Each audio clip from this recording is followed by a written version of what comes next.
The defense panel asserts the impeachment court does not require them to make stipulations on the authenticity of the evidence presented by the prosecution.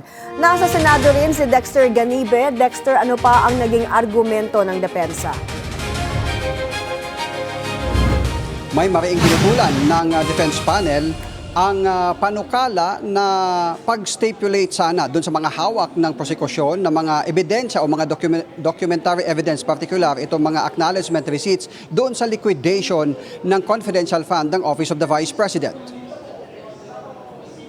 Nanindigan itong si Attorney Christine Ferrer na hindi naman mapapabilis ang trial proceeding kahit pa ikumpara nila ang kanilang hawak na exhibit o documentary evidence sa prosekusyon dahil nakasalalay pa rin niya sa pasya ng korte ang authenticity ng mga ebidensya at ang desisyon na yan ay mangyayari lang kapag may final offer of evidence na ang prosekusyon at may komento na rito ang depensa. Bukod pa riyan ay ang competence umano ng testigo.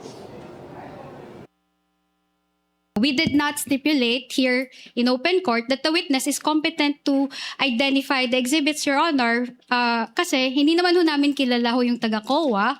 Pangalawa, we don't know the extent of her examination of the documents. Pangatlo, she just assumed the work of Mr. Wamil. Giit pa ni Attorney Ferrer na trabaho ng counsel ng prosekusyon na probahan sa korte ang competence ng kanilang testigo at hindi sa pamamagitan ng stipulation ng depensa sa mga exhibits o ebidensya na gagamitin sa kanyang testimonya. Sabi pa ni Ferrer na pinaabot na nila sa prosekusyon na hindi sila tututol kahit gaano man karami ang mga exhibit o ebidensya ang ipipresenta nila sa korte. Malinaw naman niya sa rules ng impeachment court na hindi naman required ang depensa na mag-stipulate sa authenticity ng mga exhibits. Base rin niya sa kanyang experience sa court litigation, kayang tapusin sa loob lang ng 10 minutes para maipresenta ang mga ebidensya para sa isang quarter. Sinagot rin ng depensa ang panukala ng prosekusyon na paggamit ng ebidensya ng depensa para sa prosekusyon.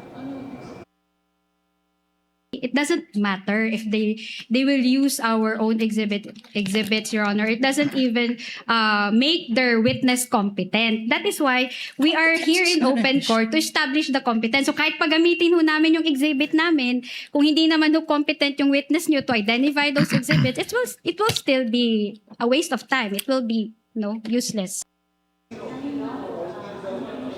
May kumain din ng ilang minuto itong pagtatalo ng depensa at prosekusyon bago maisalang muli ang pangalawang testigo ng prosekusyon para dito sa Article 1 ng Articles of Impeachment. May?